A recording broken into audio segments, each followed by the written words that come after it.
लखनऊ शहर के police headquarter में एक लेडीज कांस्टेबल की ड्यूटी लगी थी, जिसका पूरा नाम रुचि सिंह चौहान था।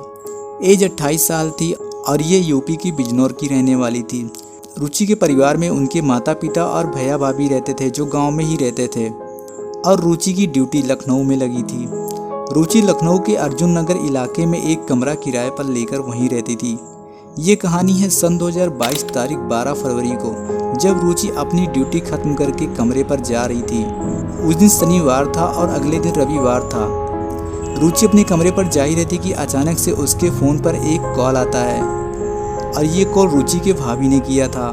रुचि उस समय कैब से कमरे पर जा रही थी कि उसने अपनी भाभी का फ़ोन उठाकर कहती है कि भाभी मैं आपको थोड़ी देर बाद फ़ोन करूँगी, अभी मैं कैब से कमरे पर जा रही हूँ। तो भाभी ने भी अपना फ़ोन रख दिया। अब 1 घंटा बीतने के बाद रुचि की भाभी ने फिर से कॉल लगाया, ये सोचकर कि अब वो अपने कमरे पर पहुंच गई होगी, लेकिन रुचि अब फ़ोन नहीं उठाती है। भाभी को लगा कि शायद बिजी होगी इसलिए नहीं उठा रही है, लेकिन फिर से भाभी ने एक बार रात में सोने से पहले कॉल रुचि को लगाया, तो इस बार रुचि का फ़ोन स्विच ऑफ बताने लगा। अब रात बीत गई, सुबह हो, रविवार का दिन आ गया, तो भाभी ने फिर से रुचि के पास कॉल लगाया, लेकिन रुचि का फ़ोन स्विच ऑफ आ रहा था। अब रुचि को लेकर भाभी भैया और उसके माता पिता थोड़ा डरने लगे थे, क्योंकि रुचि का फ़ोन कभी भी बंद नहीं आता था और उसे जब भी कॉल करती थी तो वो ज़रूर कॉल बैक करती थी। लेकिन रुचि ना अब फ़ोन लगा रही है और ना ही कॉल बैक कर रही है। यही सब चिंता घर वालों को खाए जा रही थी। इसके बाद इनके पास रुचि की सहेली का नंबर था, जो वो एक खुद कांस्टेबल थी और उसकी ड्यूटी उसी पुलिस हेडक्वार्टर में लगाई गई थी जहाँ रुचि की तैनाती थी। तो दोनों के बीच अच्छी दोस्ती थी। तो भाभी के पास रुचि की सहेली का नंबर था, तो उन्होंने उससे कॉल किया और कहा कि रुचि मेरा कॉल नहीं उठा रही है, तुम मेरी बात करा दो। तो रुचि की सहेली ने बताया कि रुचि तो यहाँ कल शाम से ही नहीं है और आज तो उसकी ड्यूटी लगी हुई है, लेकिन अभी तक नहीं आई है। ये सुनकर उसकी भाभी और घर वाले और भी घबरा जाते हैं, लेकिन रुचि की दोस्त ने कहा कि आप लोग घबराएं नहीं, मेरी ड्यूटी खत्म होने के बाद मैं उसे पता लगाती हूँ। अब शाम हो गई। जब रुचि की दोस्त की ड्यूटी खत्म हुई तो वो ऑटो पकड़कर अर्जुन नगर रुचि के कमरे पर पहुंच जाती है। वहां जब जाकर देखा तो रुचि वहां पर भी नहीं थी और उसके कमरे पर ताला लगा था। तो वो मकान मालिक भी बताता है कि 2 दिन से रुचि कमरे पर आई नहीं है। अब रुचि की दोस्त ने फिर से कॉल करके उसकी भाभी को बताती है, मैं रुचि के कमरे पर आई हूँ, लेकिन रुचि यहाँ पर भी नहीं है। और मकान मालिक से पूछी तो वो बता रहे हैं कि 2 दिन से रुचि कमरे पर नहीं आई है।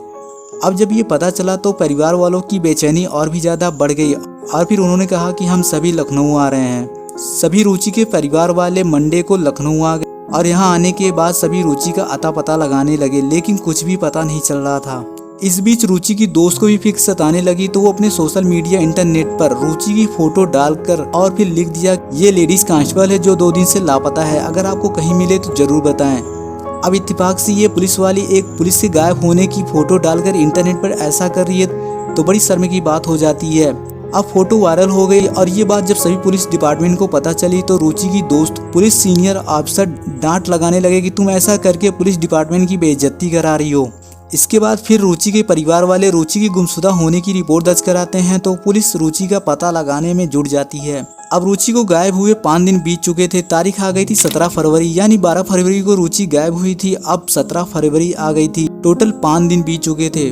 17 फरवरी को 112 डायल नंबर पर, जो यूपी का एक कंप्लेन नंबर होता है, उसी नंबर पर एक अजनबी का कॉल आता है। बताता है कि मैं पीजीआई हॉस्पिटल से गुजर रहा था, एक नाले के पास लाश पड़ी हुई है। पुलिस फौरन मौके पर पहुंचकर जब देखती है तो वो लाश एक लेडीज की होती है।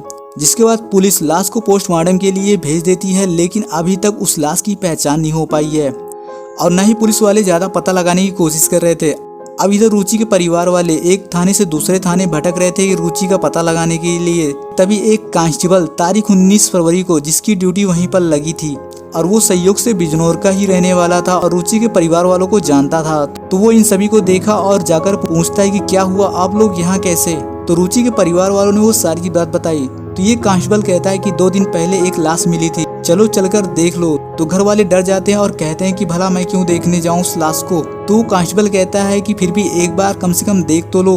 अब घर वाले जब मुर्दा घर में लाश को देखने जाते हैं तो थोड़ी देर बाद सभी की चीखें निकल जाती हैं, क्योंकि वो लाश रुचि की ही थी। अब साफ हो गया था कि ये बॉडी रुचि की थी और उसकी मौत हो गई है। इधर पोस्टमार्टम की रिपोर्ट भी आ गई थी तो पता चला कि रुचि को गला घोटकर मारा गया था। अब सारी पुलिस डिपार्टमेंट की बदनामी होने लगी कि एक पुलिस लेडीज का मर्डर हो गया, आम आदमी कैसे सेफ रहेगा। जिसके बाद अब पुलिस और भी ज्यादा सीरियस हो जाती है। तो लास्ट के समय एक फोन मिला था जो रुचि का ही फोन था। अब जब पुलिस मोबाइल फोन को कब्जे में लेकर उसकी कॉल डिटेल्स निकाली गई तो उसमें ऐसे कई नंबर डायल थे जिससे बात हुई थी। लेकिन रुचि के गायब होने से पहले और मोबाइल स्विच ऑफ होने से पहले एक ऐसा नंबर पुलिस के हाथ लगा जिससे रुचि ने कई बार बात की थी। अब जब उस समय नंबर का पता लगाया गया तो पता चला कि ये नंबर प्रतापगढ़ जिले के लालगंज तहसील में तैनात एक तहसीलदार का मोबाइल नंबर था जिसका नाम था पद्मेश श्रीवास्तव। अब पुलिस की एक टीम सुबह प्रतापगढ़ के लिए रवाना हुई जहां तहसीलदार जी रहते थे। अब पुलिस वहां पहुंचकर जब तहसीलदार से पूछताछ करने लगी तो पहले पद्मेश इधर उधर की बातें बना रहा था, लेकिन जब पुलिस थोड़ा सख्ती दिखाती है तो तहसीलदार जी थोड़ा खुलकर बताने लगते हैं कि हाँ मैं रुचि को जानता हूँ। तो तहसीलदार ने एक स्टोरी सुनाई पुलिस को। स्टोरी कुछ यूँ थी कि रुचि चौहान बिजनौर की रहने वाली थी और 2019 में रुचि की मुलाकात एक सिपाही कांस्टेबल से हुई और फिर दोनों को एक दूसरे से प्यार हो गया और बाद में दोनों शादी कर ली। क्योंकि दोनों ही पुलिस में थे तो जात पात का कोई मैटर नहीं था और घर वाले भी बहुत खुश थे शादी को लेकर। अब कुछ वक्त बीता तो दोनों की अलग अलग जगह पर ड्यूटी लग गई। अब कुछ दिन बाद रुचि की मुलाकात फेसबुक के जरिए तहसीलदार पद्मेश से हुई। अब फेसबुक से बात होते हुए दोनों अपना नंबर शेयर करते हैं और फिर फोन कॉल से बात होने लगी। धीरे धीरे दोनों को एक दूसरे से प्यार हो गया और मुलाकात होने लगी। मतलब जब भी तहसीलदार को मुलाकात करना होता था तो वो लखनऊ रुचि से मिलने आने जाने लगा। इसी बीच दोनों एक दूसरे के बहुत करीब आ गए थे।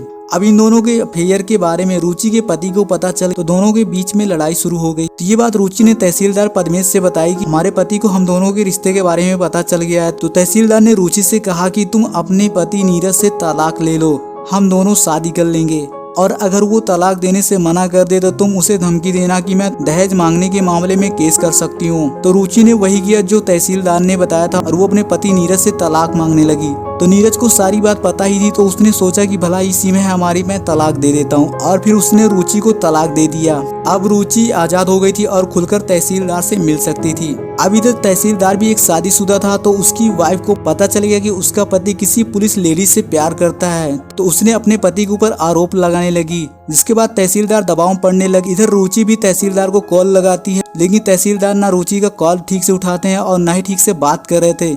ये बात रुचि को खराब लगने लगी कि मैंने तो अपने पति को तलाक दे दिया, अब मैं क्या करूं। तो इन दोनों के बीच में भी लड़ाई होने लगी और रुचि ने तहसीलदार को फिर धमकी देने लगी कि देखो मैंने तुम्हारे कहने पर अपने पति से तलाक ले ली और तुमने भी कहा था कि मैं अपने पत्नी से तलाक लेकर तुमसे शादी कर लूंगा और अब तुम ऐसा नहीं करोगे तो मैं सब कुछ सच सच बता दूंगी तुम्हारे घर आकर। अब तहसीलदार उससे शादी नहीं करना चाहता था और अपनी पत्नी की वजह से दबाव में था। तो उसने एक प्लानिंग बनाई कि रुचि को रास्ते से हटा देते हैं। तो 12 फरवरी को तहसीलदार अपनी कार लेकर अपने दोस्त को साथ में लेकर प्रतापगढ़ से लखनऊ के लिए रवाना होते हैं। दोस्त का नाम था नामवर सिंह। अब ये दोनों शाम को लखनऊ पहुंचते हैं और इधर रुचि अपनी ड्यूटी खत्म करके शाम को पुलिस हेडक्वार्टर से निकलकर कमरे पर जा रही थी कि तभी तहसीलदार ने रुचि को फोन किया और कहा कि तुम इस पते पर आ जाओ, हम दोनों शादी के बारे में बात करते हैं। अब उस समय नामवर तहसीलदार का दोस्त कार से बाहर चला गया था। तो कुछ टाइम के बाद रुचि तहसीलदार के पास पहुंच और फिर दोनों कार में बैठकर बातें कर रहे थे कि नामवर उधर से 2 कप चाय लाकर रुचि और तहसीलदार को पीने के लिए देता है। रुचि चाय को पी लेती है और फिर थोड़ी देर बाद वो बेहोश हो जाती है क्योंकि उसके चाय में नामवर ने बेहोशी की दवा मिलाई थी।